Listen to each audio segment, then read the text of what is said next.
Bismillahirrahmanirrahim. Assalamualaikum warahmatullahi wabarakatuh. Innal hamdalillah nahmaduhu wa nasta'inuhu wa nastaghfiruh wa na'udzu billahi min shururi anfusina wa min sayyiati a'malina. Man yahdihillah fala mudhillalah wa may yudlil fala hadiyalah. Wa asyhadu an la ilaha illallah wahdahu la syarika lah wa asyhadu anna Muhammadan abduhu wa rasuluh sallallahu alaihi wa ala alihi wa sahbihi wa sallama tasliman katsira. Amma ba'd, fa inna asdaqal hadithi kitabullah wa khairal huda huda nabiyyina wa rasulina Muhammadin sallallahu alaihi wa ala alihi wa sallam. Wa syarrul umuri muhdatsatuha fa inna kulla muhdatsatin bid'ah wa kulla bid'atin dhalalah wa kulla dhalalatin finnar. A'adzani Allah wa iyyakum minha. Walhamdulillah, tak lupa senantiasa kita panjatkan puja dan puji syukur kepada Allah tabaraka wa taala yang senantiasa melimpahkan nikmat, rahmat dan karunia-Nya yang tak henti-hentinya kepada kita. Salawat dan salam semoga senantiasa tercurah kepada Nabiuna wa Rasuluna Muhammad alaihi salatu wassalam, kepada keluarga beliau, para sahabat beliau, dan orang-orang yang mengikuti mereka bi ihsan dengan baik hingga hari kiamat. Walhamdulillah, di kesempatan malam yang semoga Allah berkahi ini, kita Allah berikan kemudahan untuk melangkahkan kaki ke rumah Allah yang mulia ini dalam rangka at-tafaqquh fid din. Semoga ini menjadi pertanda baik, alamat kebaikan untuk kita semua dalam rangka mengamalkan sabda Nabi alaihi salatu wassalam, man yuridillahu bihi khairan yufaqihu fid din. Barang siapa yang Allah kehendaki kebaikan baginya, Allah pahamkan dia dalam urusan agamanya. Wala sabila ilal fiqhi fid din, dan tidak ada jalan lain untuk menuju pada pemahaman agama kecuali dengan apa? Dengan talabul ilmi, dengan mempelajari ilmu. Oleh karena itu disebutkan innamal ilmu bitta'allum. Ilmu, pemahaman dalam agama hanya bisa didapatkan dengan cara belajar. Para hadirin yang dirahmati dan dimuliakan Allah Subhanahu wa taala, sebagaimana yang telah diumumkan, pertemuan kita malam hari ini akan mengangkat tema kajian yang berjudul jangan beralasan dengan takdir untuk berbuat dosa. Yaitu jangan beralasan dengan takdir Allah untuk engkau berbuat dosa, apakah itu dosa karena meninggalkan kewajiban agama atau karena melakukan adz-dzunub wal ma'asi. Ini sebenarnya rangkaian kedua dari kajian kita yang bertopik tentang al-imanu biqadarillah, iman kepada takdir Allah Subhanahu wa taala. Pada pertemuan yang sebelumnya kita sudah selesai untuk membahas poin pembahasan yang pertama tentang 4 tingkatan takdir Allah. Jadi ini kaitannya, masih ada kaitannya dengan pertemuan kita sebulan yang lalu berarti ya. Mudah-mudahan faidahnya tidak lupa ya.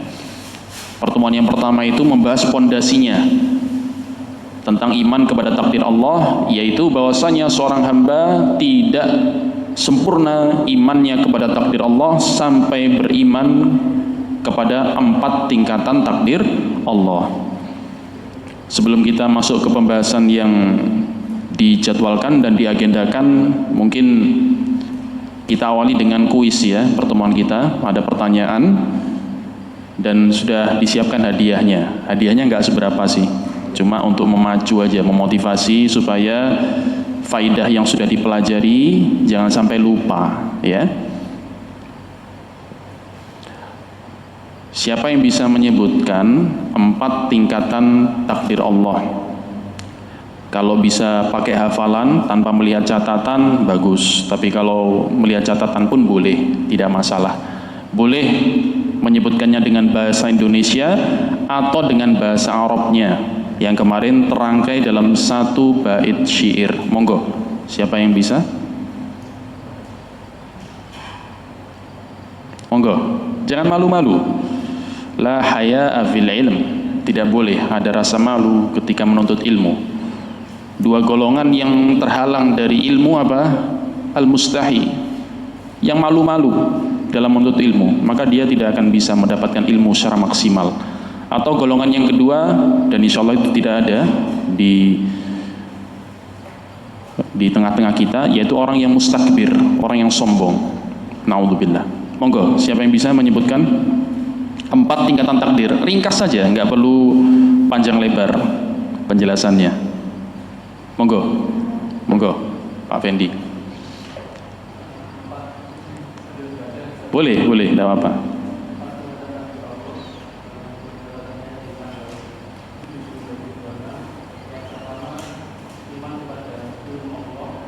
Iman kepada ilmu Allah, betul. Terus yang kedua? Bagus, iman kepada catatan takdir Allah.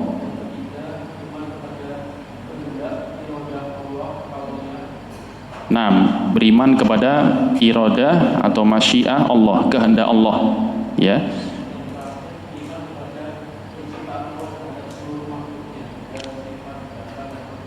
Ahsanta, barakallahu fik. Yang terakhir, yang keempat adalah beriman kepada penciptaan Allah, yaitu khalqullah, penciptaan Allah terhadap seluruh makhluknya, baik itu berupa zat makhluk, sifat makhluk, gerakan makhluk, maupun seluruh amalan dan perbuatan makhluk. Wajib kita meyakini itu semua adalah ciptaan Allah Subhanahu wa ta'ala. Monggo, nanti hadiahnya kayaknya sudah punya juga ini. Belum. Ini kemarin kan dibagi-bagi waktu musim haji. Beliaunya juga ikut haji, jadi nggih, barakallahu fik. Taib ya. Jadi 4 tingkatan takdir itu jangan sampai lupa. Terus harus kita ingat setiap saat, setiap waktu, karena iman kita kepada takdir Allah ya berporos di 4 itu, ya. Baik, di kesempatan malam hari ini kita akan masuk ke poin pembahasan yang kedua dan ketiga, yaitu yang kedua, iman kepada takdir Allah tidak menafikan bahwa hamba memiliki masyiah atau iradah. Ini istilah Arabnya, bahasa Indonesianya adalah kehendak, dan juga memiliki kudrah. Istilah lainnya istita'ah atau wus', diartikan sebagai kemampuan atau kesanggupan yang dimiliki oleh hamba. Baru setelah itu nanti kita masuk ke pembahasan yang ketiga, iman kepada takdir Allah tidak boleh dijadikan alasan untuk meninggalkan kewajiban atau melakukan dosa dan maksiat.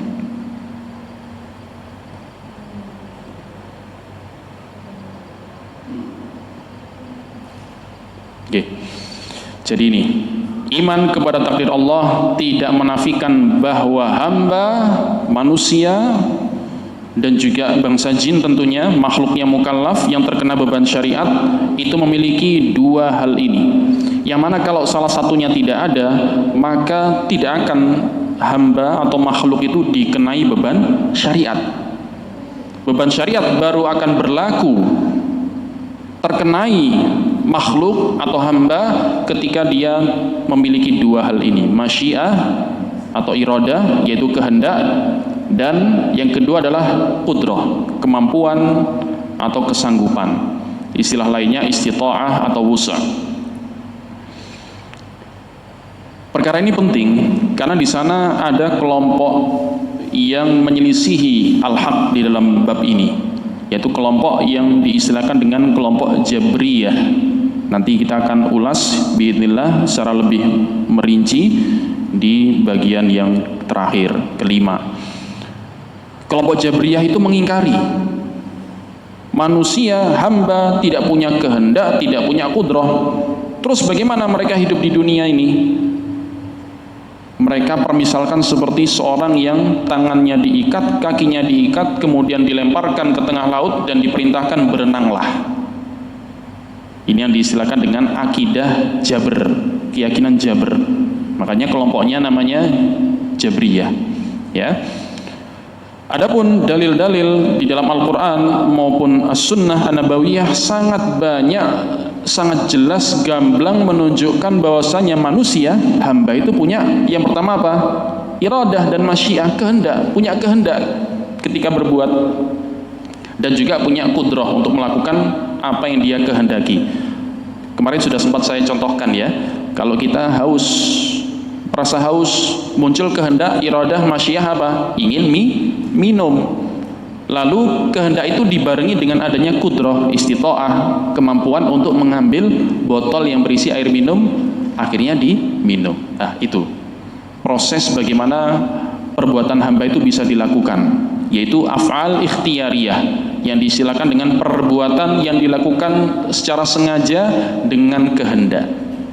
Karena nanti ada perbuatan yang di luar ikhtiyariyah. Contohnya apa? Ketika seseorang sedang dalam kondisi cuaca yang sangat dingin, badannya menggigil, atau sedang demam tinggi, panas tinggi, badannya menggigil. Itu bukan perbuatan yang berdasarkan kehendak, di luar kehendak itu. Ya. Nah, dalil-dalil yang menunjukkan bahwasanya hamba memiliki iradah, kehendak dan kemampuan diantaranya, sekali lagi sangat banyak ya, kita sebutkan diantaranya saja.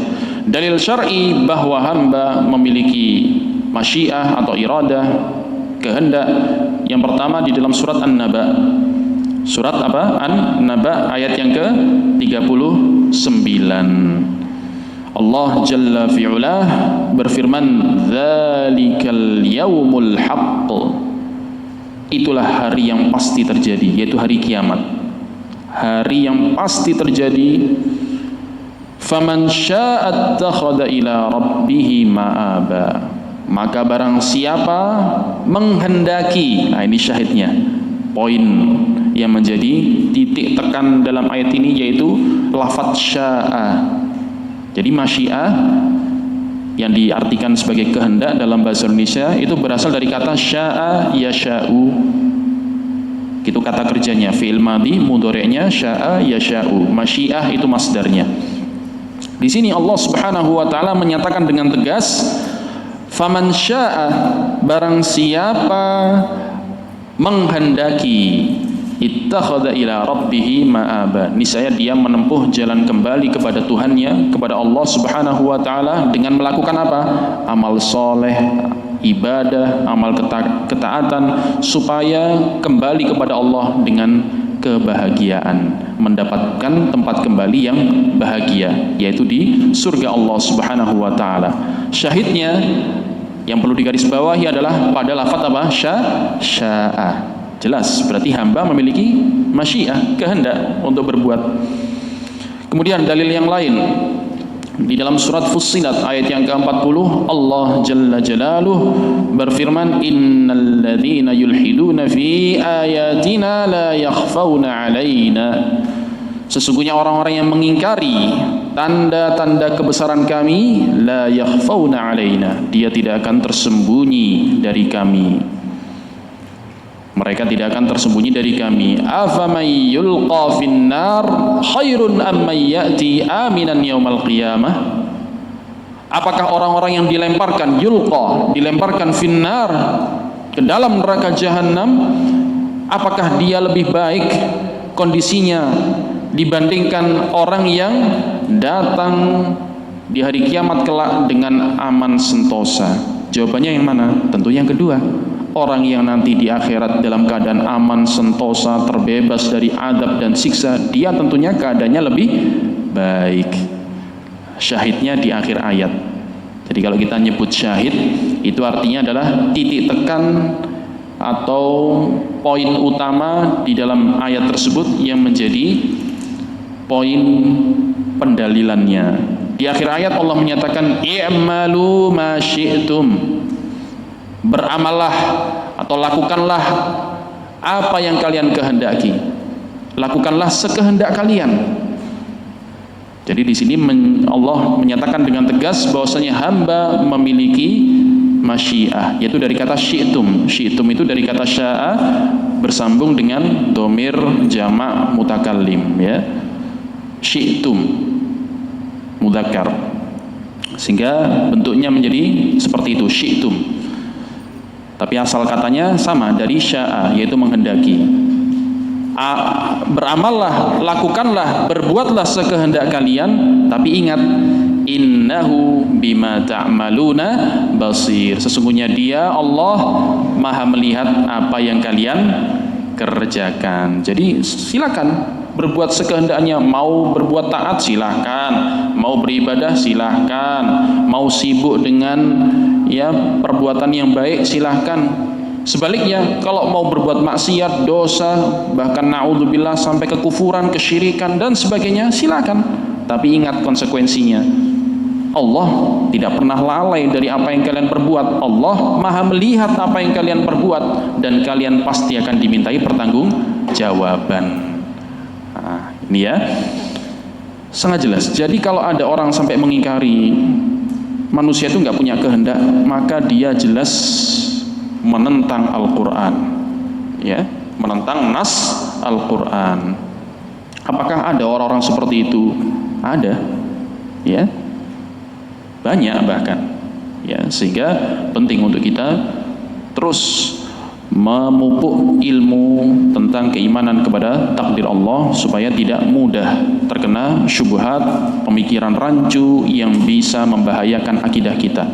Berikutnya, dalil yang kedua, bagian dalil yang kedua, dalil syar'i bahwa hamba memiliki apa? Qudrah, istita'ah, atau istilahnya lain juga wus', yaitu kemampuan dan kesanggupan. Yang mana ini juga menjadi dasar Allah Subhanahu wa ta'ala membebani syariat kepada para hambanya ketika punya kemampuan.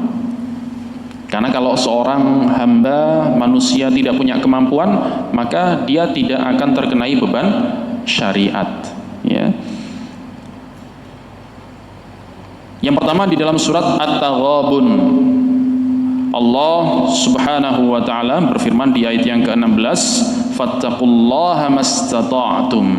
Di situ syahidnya, bertakwalah kalian semua, mastata'tum, bertakwalah kepada Allah mastata'tum, sesuai dengan kemampuan dan kesanggupan kalian. Wasma'u wa adhi'u, dengarlah dan taatlah. Wa anfiqu khairan li anfusikum, dan infakkanlah harta yang baik untuk diri kalian sendiri. Wa may yuqa syuhha nafsihi, dan barang siapa dijaga dari kekikiran jiwanya, faulaika humul muflihun, mereka itulah orang-orang yang beruntung. Syahidnya di mana? Di awal ayat. Allah Subhanahu wa ta'ala memerintahkan takwa, tapi berdasarkan apa? Kemampuan dan kesanggupan hamba. Kenapa? Karena kalau hamba tidak memiliki kesanggupan dan kemampuan dalam suatu syariat, maka syariat itu menjadi gugur. Kita ambil contoh misalnya sholat, sholat wajib 5 waktu. Ada salah satu rukun yang kalau tidak dikerjakan sholatnya tidak sah. Apa itu? Al-qiyam, berdiri, bagi yang mampu. Ini dalam sholat wajib, karena kalau dalam sholat sunnah ada keringanan dan kelonggaran, boleh sholat sambil duduk. Tapi kalau sholat wajib harus berdiri, dan itu rukun. Tapi ada keringanan bagi yang nggak mampu. Oleh karena itu dalam hadis yang sahih Rasulullah menyatakan, sallu qa'iman, salli qa'iman, fa illam tastati' fa qa'idan, fa illam tastati' fa ala jambin. Salatlah dengan berdiri, wajib bagi yang mampu. Kalau engkau tidak mampu, maka dengan duduk. Gugur kewajiban salat dengan berdiri. Kalau tidak mampu salat dengan duduk, maka salatlah dengan berbaring. Nah, seperti itu ya. Jadi perintah syariat itu didasari dengan adanya kemampuan dan kesanggupan hamba. Berikutnya dalil yang kedua yang menunjukkan bahwasanya hamba memiliki kudrah, kemampuan, yaitu di dalam surat Al-Baqarah ayat 286 Allah Jalla fi'ula berfirman, La yukallifullahu nafsan illa wus'aha. Tidaklah Allah membebani seseorang melainkan sesuai dengan wus'aha, sesuai dengan kesanggupan dan kemampuannya. Nah, di situ. Jadi beban syariat itu sangat bergantung pada kemampuan dan kesanggupan hamba. Laha ma kasabat wa 'alaiha maktasabat, dan seterusnya. Syahidnya pada awal ayat itu, ya, bahwasanya hamba itu memiliki kesanggupan. Kalau tidak punya kesanggupan dan kemampuan, maka gugur beban syariat tersebut.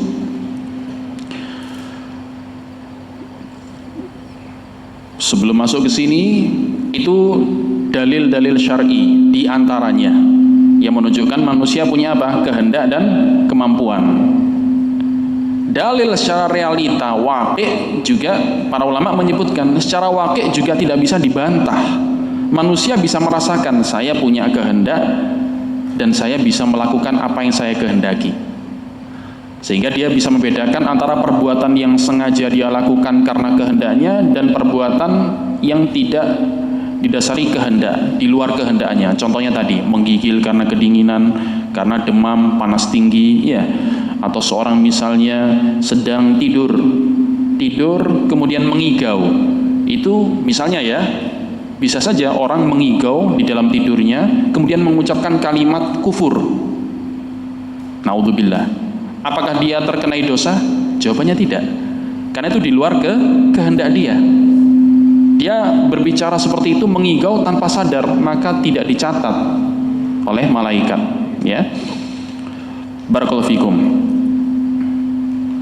Kemudian yang juga perlu kita pahami, kalau kita sudah mengetahui dalil syar'i dan juga dalil secara waqi', realita manusia punya kehendak dan kemampuan, kita perlu tahu bahwasanya kehendak dan kemampuan hamba tidak akan terwujud kecuali jika Allah juga menghendakinya. Artinya apa? Masyiatul abad tahta masyiatillah. Kehendaknya hamba itu tetap di bawah kehendak Allah, tidak bisa melampaui kehendak Allah. Bagaimanapun hamba berkehendak, kalau tidak sesuai dengan kehendak Allah, maka tidak akan bisa terwujud. Ini yang dinyatakan oleh Al-Imam Syafi'i dalam salah satu bait syairnya, ma syi'ta kana, kata beliau rahimahullah. Al-Imam Muhammad bin Idris Asy-Syafi'i, imam madhab, beliau pernah menyusun sebuah bait syair. Beliau mengatakan, ma syi'ta kana wa illam asya. Apa yang engkau kehendaki ya Allah, kana, pasti terjadi. Wa illam asya, walaupun aku tidak menghendakinya. Wa ma syi'tu in lam tasya lam yakun. Sebaliknya, ketika aku menghendaki sesuatu, kalau engkau tidak menghendakinya ya Allah, tidak akan bisa terwujud. Ya, jadi kehendak hamba itu tetap berdasarkan atau di bawah kehendak Allah Subhanahu wa taala. Dalilnya di dalam surat At-Takwir ayat yang ke-29, Allah Subhanahu wa taala berfirman, "Wa ma tasyauna illa ayyasha Allahu rabbul alamin." Dan kalian tidak dapat menghendaki menempuh jalan itu atau apapun, kalian tidak akan dapat menghendaki apa yang kalian hendaki kecuali apabila Allah juga menghendakinya, yaitu Allah Rabbul Alamin, Rabb semesta alam. Nah, ini yang kita sudah selesai tadi dari salah satu pembahasan penting bahwasanya manusia hamba punya kehendak dan kemampuan. Sekarang kalau kita sudah memahami hal itu, kita beralih ke bagian berikutnya, yaitu iman kepada takdir Allah Subhanahu wa ta'ala tidak boleh dijadikan alasan untuk yang pertama meninggalkan kewajiban. Lagi adzan, Allahu Akbar, Allahu Akbar, kita mau berangkat ke masjid, kita lihat ada teman kita, ayo ke masjid yuk, sholat 5 waktu. Ternyata dia enggan, enggak mau, enggak males. Duh, kenapa? Ini sudah adzan, sebentar lagi mau sholat iqamat, ayo siap-siap kita berangkat ke masjid bareng-bareng. Enggak mau. Duh, kenapa enggak mau? Ya sudah takdir Allah. Kalau Allah menghendaki, Allah menakdirkan, saya akan berangkat ke masjid. Tapi karena Allah tidak menghendaki, ya sudah, seperti ini kondisi saya. Nah, ini enggak boleh. beralasan dengan takdir untuk meninggalkan kewajiban. Ya, atau perintah syariat apapun. Ketika seorang hamba ya tidak melakukan kewajiban syariat, kemudian dia dinasehati, ditegur beralasan dengan takdir, maka yang seperti ini tidak boleh. Atau beralasan dengan takdir Allah untuk melakukan dosa maksiat. Misalnya kita mendapati ada orang ya melakukan dosa, kita nasihati, jangan lakukan dosa itu haram, dilarang dalam agama. Ternyata dia menyatakan, beralasan, berdalih dengan ini sudah takdir Allah, kalau Allah menghendaki saya tidak melakukan, pasti saya tidak akan melakukan. Ini juga apa? Alasan yang tidak bisa diterima. Ya. Dan barang siapa, apakah ada orang seperti itu? Coba saya tanya ke para hadirin, barakallahu fikum, pernah mendapati orang seperti itu? Beralasan dengan takdir Allah untuk meninggalkan kewajiban agama atau untuk berbuat dosa. Ya. Kalau pernah mendapati, maka ya kalau dia muslim harus dinasihati ya. Barang siapa beralasan dengan takdir Allah untuk meninggalkan kewajiban agama atau berbuat dosa, maka alasan tersebut salah, batil, dan tidak bisa diterima dilihat dari beberapa sisi. Nah, ini dari beberapa sisi. Jadi untuk membantah ini syubhat, hakikatnya syubhat. Bantahannya dari beberapa sisi. Yang pertama, itu ternyata adalah kebiasaan lama kaum musyrikin, jadi bukan perkara baru. Jangan kemudian beranggapan, wah itu pinter dia kok bisa memakai takdir sebagai alasan untuk berbuat dosa. Ya, itu sama sekali bukan sesuatu yang baru. Bahkan itu adalah kebiasaan lama kaum musyrikin, yang mana Allah Subhanahu wa taala menghikayatkan ucapan mereka di dalam surat Al-An'am ayat yang ke-148.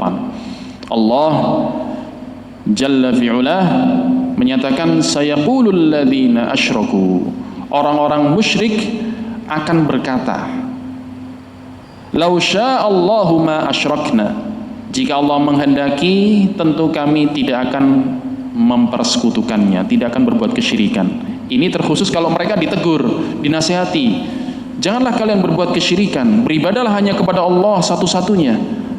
Mereka gak akan menerima dakwah tauhid itu. Lantas apa yang mereka ucapkan? Mereka akan berdalih dengan takdir. Kalau Allah menghendaki, kami tidak akan berbuat syirik. Tapi toh nyatanya kami masih bisa berbuat syirik. Berarti ini sudah Allah kehendaki. Wah, ini hati-hati. Ya, mungkin ungkapan orang-orang di masa ini bermacam-macam, beraneka ragam, tapi ya maknanya satu, beralasan dengan takdir untuk berbuat dosa dan maksiat. Ini sudah Allah yang menghendaki, sudah kayak gini. Ya. Maka ketahuilah itu adalah kebiasaan lama kaum musyrikin. Lau sya'allahu ma asyrakna wala abauna wala harramna min syai'. Kalau Allah menghendaki, kami tidak akan berbuat syirik. Tidak pula bapak-bapak kami, nenek moyang kami juga tidak akan berbuat syirik. Karena mereka juga beralasan dengan apa? Nenek moyang, mengikuti tradisi nenek moyang, bapak-bapak. Kalau nenek moyangnya melakukan tradisi, walaupun di situ ada unsur kesyirikan, mereka tetap lakukan karena beralasan dengan ya sudah tradisi, sudah seperti ini dari dulu. Ya, jangan kita menyalahi yang sudah berjalan selama ini, padahal ada unsur kesyirikan. Nah, di situ bahaya. Apalagi kalau dibarengi dengan beralasan dengan takdir. Ya sudah dari dulu ya sudah Allah takdirkan seperti ini, Allah kehendaki.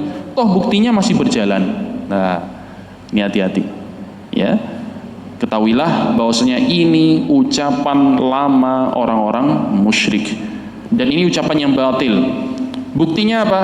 Buktinya Allah bantah di kelanjutan ayat tersebut. Kadzalika kadzdzabal ladzina min qablihim hatta dzaqu ba'sana. Demikianlah orang-orang sebelum mereka telah mendustakan para rasul. Jadi ini ucapan orang-orang musyrik yang biasa mendustakan para rasul sejak dulu. Kalau diingatkan untuk tidak berbuat kesyirikan, mereka beralasan dengan takdir, dengan kehendak Allah. Dan kemudian hatta dzaqu ba'sana. Demikianlah orang-orang sebelum mereka telah mendustakan para rasul sampai mereka merasakan azab siksa kami. Jadi ini menunjukkan apa? Ucapan itu batil. Kalau ucapan itu tidak batil atau ucapan itu benar, niscaya mereka tidak akan merasakan azab, tidak terkena azab. Tapi buktinya di sini Allah menyatakan mereka terkena azab karena sebab ucapan tersebut. Ya. Qul hal indakum min ilmin fatukhrijuhu lana. Apakah kalian memiliki pengetahuan ilmu yang dapat kalian kemukakan kepada kami? In tattabi'una illa dhann wa in antum illa takhrusun. Kalian hanya mengikuti persangkaan belaka dan kalian hanya mengira-ngira. Jadi ya hakikatnya ucapan yang seperti itu beralasan dengan takdir untuk berbuat dosa itu adalah sekedar mengira-ngira dan prasangka-prasangka, tidak dibangun di atas ilmu yang pasti. Kata siapa Allah menakdirkan kamu berbuat itu? Apakah kamu melihat isi dari Allahul Mahfud di mana Allah akan menakdirkan seperti ini? Kalau dia menjawab iya, bohong. Ya, pasti jawabannya dia tidak tahu isi Allahul Mahfud. Ya. Dan yang lebih miris lagi, ternyata itu adalah ucapan iblis laknatullah alaih. Makhluk pertama yang durhaka kepada Allah Subhanahu wa taala, yang berani menentang Allah Subhanahu wa taala, iblis laknatullah alaih. Dalam surat Al-A'raf dia juga beralasan dengan takdir. Ketika Allah perintahkan dia untuk sujud kepada Adam alaihissalam, sujud dalam rangka penghormatan bukan dalam rangka ibadah. Ketika Allah memerintahkan para malaikat langsung taat sujud kepada Adam dalam rangka taat kepada Allah Subhanahu wa taala, maka itu hakikatnya adalah ibadah kepada Allah karena menaati perintah Allah. Adapun iblis enggan. Iblis menolak. Kemudian setelah dia menolak, Allah Subhanahu wa taala murka. Allah murka, Allah usir dia dari surga karena sebelumnya iblis penduduk surga, hidup di dalam surga. Allah usir, di situ dia justru semakin parah, semakin menjadi-jadi. Dia menyatakan dengan lancang kepada Allah, qala fabima aghwaytani. Di ayat yang ke-16 surat Al-A'raf, iblis menjawab, qala fabima aghwaytani, ya Allah, karena engkau telah menyesatkan aku, karena engkau telah menakdirkan aku sesat, karena engkau telah menghendaki aku sesat. Ya, lancang sekali berbicara di hadapan Allah. Bukannya tobat, mengakui kesalahan sebagaimana yang dilakukan Nabi Adam alaihissalam. Nanti kita akan baca juga bagaimana kalau statement atau pernyataan dari Nabi Adam. Beda. Kalau Nabi Adam tidak beralasan dengan takdir ketika terjatuh pada kesalahan, memakan buah dari pohon yang terlarang, langsung beliau menyadari, qala zalamna anfusana, kami telah mendolimi diri-diri kami ya Allah. Baik Adam maupun Hawa istri beliau alaihi wassalam langsung menyatakan itu, kami telah berbuat zalim ya Allah, lalu minta ampun. Beda kalau iblis tidak mau mengakui kesalahan, justru apa? Menyalahkan takdir, beralasan dengan takdir. Karena engkau telah menyesatkan aku, engkau telah menghendaki aku sesat, engkau menakdirkan aku sesat. Apa kata dia? La aqudanna lahum siratakal mustaqim. Pasti aku akan selalu menghalangi mereka, yaitu umat manusia, dari jalanmu yang lurus. Ya, dia menyatakan tsumma la'atiyannahum dan seterusnya. Ya, syahidnya di situ. Ya, dia menyatakan tsumma la'atiyannahum min baini aydihim wa min khalfihim wa an aymanihim wa an syama'ilihim wa la tajidu aktsarahum syakirin. Kemudian pasti aku akan mendatangi mereka dari arah depan, belakang, kanan, kiri mereka, dan engkau tidak akan mendapati kebanyakan mereka bersyukur. Jadi di sini lancangnya iblis di hadapan Allah beralasan dengan takdir untuk dia semakin terjerumus pada dosa. Awalnya dosanya cuma satu, enggan untuk sujud kepada Adam. Tapi karena dia sombong dan beralasan dengan takdir, semakin bertambah dosanya. Dia minta dikekalkan sampai hari kiamat. Allah kasih sebagai bentuk istidraj. dan sampai detik ini dosanya semakin bertumpuk-tumpuk, naudzubillah. Di antara sebabnya karena apa? Beralasan dengan takdir untuk berbuat dosa. Bahaya ini, ya. Sehingga sebagian ulama menyebut kelompok atau orang-orang yang suka beralasan dengan takdir untuk berbuat dosa, itu mereka istilahkan, para ulama istilahkan dengan taifah iblisiyah, kelompok iblis. Karena nenek moyangnya pencetusnya siapa? Iblis, laknatullah alaihi, naudzubillah. Berbeda dengan Nabi Adam alaihissalam dan juga istri beliau Hawa alaihissalam, yang berbuat kesalahan tapi langsung menyadari, langsung mengakui kesalahannya dan segera bertobat. Di surat Al-A'raf juga Allah menghikayatkan ucapan mereka berdua. Qala, keduanya berkata, Rabbana zalamna anfusana, wahai Rabb kami telah mendolimi diri-diri kami sendiri. Jadi menyandarkan kesalahan pada dirinya, bukan kemudian naudzubillah menyalahkan takdir Allah, bukan. Menyandarkan kesalahan pada dirinya. Kami yang telah mendolimi diri-diri kami ya Allah. Wa illam taghfir lana wa tarhamna lanakunanna minal khasirin. Kalau engkau tidak mengampuni kami dan tidak memberikan rahmat kepada kami, niscaya kami termasuk orang-orang yang merugi. Nah, jadi oleh karena itu disebutkan oleh Al-Imam Ibnul Qayyim rahmatullahi taala alaih, menukilkan penjelasan guru beliau, Syekhul Islam Ibnu Taimiyah rahimahullah. Beliau menyatakan iblis huwa awwalu man ihtajja 'ala Allah bil qadar. Iblis laknatullah alaih, dialah makhluk pertama yang beralasan dengan takdir Allah, ya, untuk memprotes Allah, untuk menentang Allah, beralasan dengan takdir. Dia menyatakan qala fa bima aghwaytani, karena engkau telah menyesatkan aku ya Allah. Nah, itu ucapan dia. Walam ya'tarif bidzam, iblis tidak mau mengakui kesalahannya. Kama ya'tarafa bihi Adam, sebagaimana Adam yang mengakui kesalahannya. Faman aqarra bidzam wa ba'a bihi wa nazzaha rabbahu faqad ashbaha abahu Adam. Maka barang siapa yang kalau berbuat dosa dia mengakui kesalahan itu karena dia yang berbuat zalim, dia yang berbuat kesalahan, dan kemudian dia menyucikan Allah dari segala bentuk kekurangan dan aib, maka dia telah serupa, mirip dengan bapak umat manusia, yaitu Adam alaihissalam. Wa man asbaha abahu fama zalam. Barang siapa yang menyerupai bapaknya, yaitu Nabi Adam alaihissalam, maka dia tidak dikatakan zalim. Wa man barra'a nafsahu wahtajja 'ala rabbih bil qadar faqad asbaha iblis. Sebaliknya, barang siapa yang berbuat dosa kemudian dia mencari-cari alasan dan justru beralasan dengan takdir untuk terus berbuat dosa, maka sungguh dia telah menyerupai iblis laknatullah alaihi. Sehingga kita tinggal pilih mana yang kita ikuti. Kita mau mencontoh Nabiullah Adam, bapak kita alaihissalam, atau naudzubillah jangan sampai kita menyerupai iblis laknatullah alaihi. Sudah masuk waktu Isya ya. Monggo adzan terlebih dahulu, nanti kita lanjutkan setelah adzan.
Ya.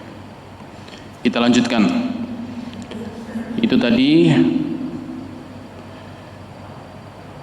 sisi pertama yang menunjukkan bahwasanya beralasan dengan takdir Allah untuk berbuat dosa adalah alasan yang tidak bisa diterima. Itu adalah alasan yang batil, yang salah. Dan itu ternyata adalah ucapan nama kaum musyrikin. Dan yang pertama mencetuskannya ternyata adalah siapa? Siapa? Iblis, laknatullah alaih. Nah, untuk berikutnya, sisi yang berikutnya, di sini saya ambil penjelasannya dari kitab Syarah Thalathatil Usul karya Al-Imam Al-Allamah Muhammad bin Saleh rahmatullahi taala alaih.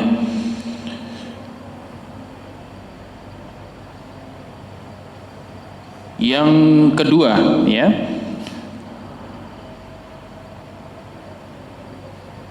hadis yang disebutkan dan diriwayatkan oleh Imam Al-Bukhari dan Muslim dari sahabat Ali bin Abi Thalib radhiyallahu anhu bahwasanya Nabi sallallahu alaihi wasallam bersabda, "Ma minkum min ahadin illa qad kutiba maq'aduhu minan nar aw minal jannah."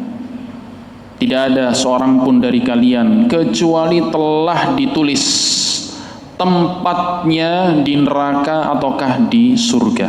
Jadi sudah ditentukan. 50.000 tahun sebelum Allah menciptakan langit dan bumi sudah Allah tulis di Allahul Mahfuz. Allah perintahkan Al-Qalam uktub. Al-Qalam bertanya, "Wa ma aktub?" Apa yang aku tulis? Ya Allah, uktubil qadar. Tulislah takdir seluruh makhluk. Termasuk masing-masing kita ini sudah tercatat kita di Allahul Mahfuz. Kita termasuk ahlu an-nar atau ahlul jannah. Na'udzubillah, jangan sampai kita termasuk ahlun nar. Semoga Allah menggolongkan kita semua yang hadir di masjid ini sebagai ahlul jannah. Amin ya rabbal alamin. Tapi yang wajib kita yakini, kita semua telah ditulis, sudah ditentukan, nggak akan berubah itu. Maka ada salah seorang bertanya kepada Rasulullah. Faqala rajulun minal qaum, bertanya salah seorang sahabat, "Ala natakil ya Rasulullah? Kalau sudah ditentukan tempat kita di neraka ataukah di surga, apakah kalau begitu kita ya sudah nggak perlu berbuat apa-apa, kita itikal saja, nggak perlu beramal, sudah kita nggak ngapa-ngapain, toh sudah ditentukan takdir kita." Maka apa jawab Rasulullah? Qala la, tidak seperti itu. I'malu, beramallah kalian. Jadi perintahnya bukan kemudian kalau sudah ditentukan takdirnya penduduk neraka atau surga ya sudah, nggak perlu beramal. Salah yang seperti itu. Justru perintah Rasulullah, i'malu, beramallah kalian, fakullun muyassarun lima khuliqalah. Dalam riwayat yang lain seperti itu. Fakullun, dalam lafaz Muslim, fakullun muyassarun lima khuliqalah. Karena setiap dari kalian masing-masingnya akan dimudahkan beramal sesuai dengan takdirnya. Kalau orang yang ditakdirkan penghuni surga, akan Allah mudahkan beramal amalan penduduk surga, yaitu apa? Ibadah, melakukan ketaatan, menjauhi kesyirikan, menjauhi bid'ah, menjauhi ma'asi. Itu amalan penduduk surga. Sebaliknya, kalau na'udzubillah sudah ditentukan sebagai penduduk neraka, dicatat di Allahul Mahfuz sebagai ahlun nar, maka dia akan dimudahkan untuk beramal amalannya penduduk neraka, waliyadzubillah. Maka di dalam hadis yang sahih ini Rasulullah jelas memerintahkan untuk beramal dan melarang untuk bergantung, dalam artian ya bergantung kepada takdir sehingga tidak mau beramal. Itu juga termasuk beralasan dengan takdir untuk meninggalkan amalan, tidak boleh. Itu masuk ke poin pertama tadi, ya. Berikutnya,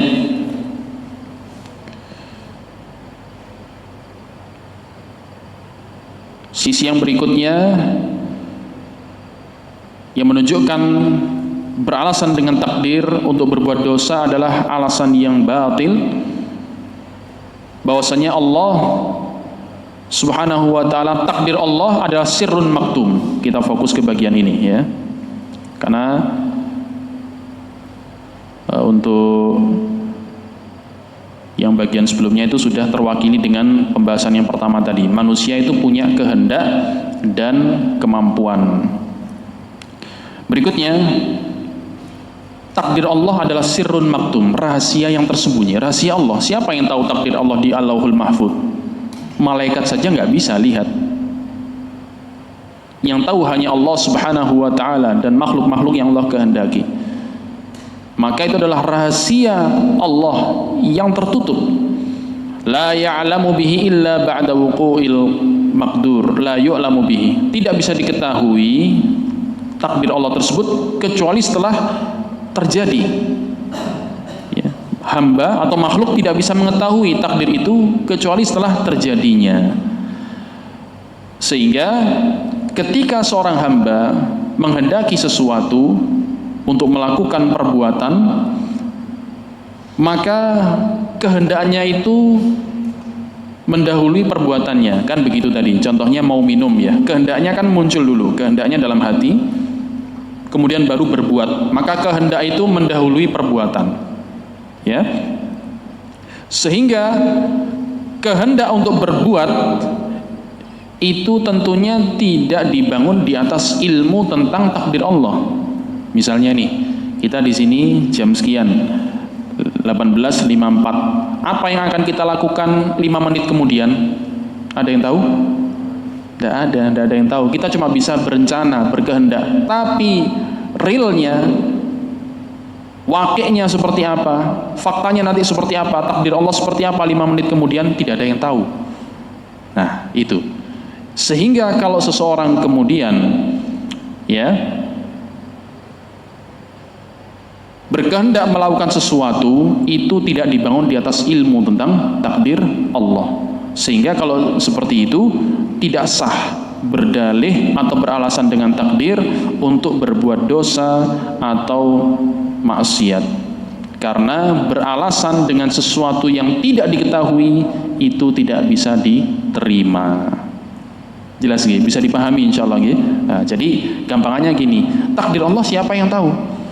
Jadi kalau ada orang beralasan dengan takdir untuk berbuat dosa, dia mau berencana, mau pergi ke tempat maksiat, kamu jangan berbuat maksiat, ini sudah takdir Allah. Tuh, siapa yang tahu takdir Allah terhadap kamu 5 menit kemudian?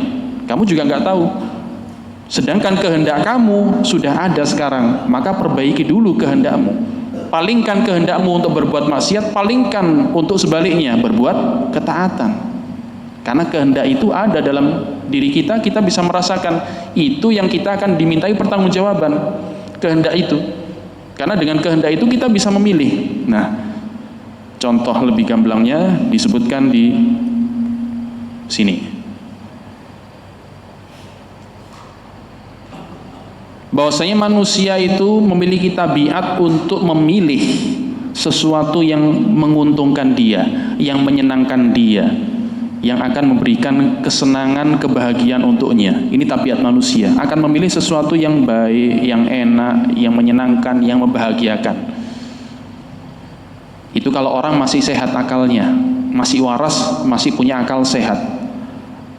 Dan tidak mungkin seseorang ketika dihadapkan pada dua pilihan, ini sesuatu yang baik untuk dia, menyenangkan dia, menguntungkan dia, sedangkan yang satunya, yang B, ini tadi yang A, yang B sesuatu yang menyusahkan dia, merugikan dia, menyengsarakan dia. Kalau orang masih sehat akalnya, pilih yang mana? Pilih yang A, sesuatu yang membahagiakan dia, yang menguntungkan dia. Kalau orang dikasih dua pilihan, dia justru memilih yang B, kemudian beralasan dengan takdir, ini sudah takdir Allah, saya pilih yang B. Masuk akal nggak? Tidak bisa diterima akal sehat. Nah, contohnya bagaimana? Ketika di sini Syekh rahimahullah menyebutkan contoh ketika kita dihadapkan pada dua jalan. Jalan yang pertama yang akan kita tempuh, rute ini, jalan ini akan mengantarkan kita pada tempat yang penuh dengan kekacauan. Di sana ada pembunuhan, banyak perampokan, harta dirampas, kehormatan dilanggar, penuh dengan ketakutan, penuh dengan kelaparan. Ada sedang terjadi bencana kelaparan di tempat ini, di tempat yang A, yang pertama ini. Kalau kita menempuh jalan yang pertama, jalan yang A. Sebaliknya, jalan yang kedua, jalan yang B akan mengantarkan kepada suatu tempat yang penuh dengan ketentraman, kenyamanan, hidup yang nyaman, yang bahagia. Di sana harta, nyawa, jiwa, kehormatan dijaga betul-betul. Kira-kira orang yang berakal sehat pilih yang mana? Jalan yang A, yang pertama, atau yang B, yang kedua? Pasti yang kedua, yang B. Dan tidak mungkin orang yang punya akal sehat memilih yang A sajalah. Loh, kenapa kok yang kamu pilih yang A? Ya sudah takdir. Dalam keadaan dia belum menempuh jalan itu. Ya. Nah, sehingga tidak bisa diterima beralasan dengan takdir untuk melakukan sesuatu dosa, yang mana dosa itu adalah merugikan hamba yang melakukan. Terakhir, karena sudah mendekati ya, sudah mau waktu iqamat. Terakhir, bahwasanya seorang yang beralasan dengan takdir untuk meninggalkan kewajiban agama atau berbuat dosa dan maksiat, kalau seandainya ada seorang berbuat dolim kepadanya, apakah itu dengan hartanya dirampas, diambil, atau dia mau dipukul, mau dianiaya secara fisik, kira-kira dia bisa terima tidak kalau orang yang mendolimi dia, mengambil hartanya atau menganiaya dia itu ketika ditegur, loh kamu jangan lakukan ini dolim. Kemudian dia beralasan, loh ini sudah takdir, saya mukul kamu, saya ngambil hartamu, ini takdir, jangan kamu protes. Kira-kira bisa diterima tidak? Tidak bisa, ya, karena dia melakukan kejahatan itu dengan kehendaknya, ya. Dan ketika dia akan melakukan itu tanpa dia mengetahui bagaimana takdir Allah selanjutnya, ya. Oleh karena itu diriwayatkan dari Umar ibn Khattab radhiyallahu anhu, ketika didatangkan kepada beliau, ke hadapan beliau, seorang yang berbuat jarimah, berbuat suatu jinayat, perbuatan yang melanggar hukum syariat, kemudian Umar bin Khattab akan menghukumnya dengan hukuman had, apakah itu dicambuk atau yang semisalnya. Dia kemudian pengen ngeles, wahai Amirul Mukminin, saya berbuat ini karena takdir Allah. Apa jawaban Amirul Mukminin Umar bin Khattab radhiyallahu anhu? Loh, saya juga akan menghukummu dengan takdir Allah. Sudah, nggak bisa lagi beralasan, ya. Kalau kamu beralasan berbuat dosa karena takdir, hukumanku ini juga aku lakukan dengan berdasarkan takdir Allah subhanahu wa ta'ala. Itu untuk orang yang sudah tidak bisa lagi dinasehati dengan ilmu, dengan bayan, dengan penjelasan. Ya nggak ada cara lain kecuali dengan seperti itu. Mudah-mudahan apa yang kita kaji bersama di kesempatan malam hari ini menambah wawasan kita tentang al-iman biqadarillah, iman kepada takdir Allah subhanahu wa ta'ala. Kita pahami dengan baik, kita cerna dengan baik, kita renungkan, dan kita amalkan dalam kehidupan kita sehari-hari. Wallahu ta'ala a'lam bissawab. Wa sallallahu wasallam wa baraka ala nabiyina Muhammad wa ala alihi wa sahbihi ajma'in. Wassalamualaikum warahmatullahi wabarakatuh.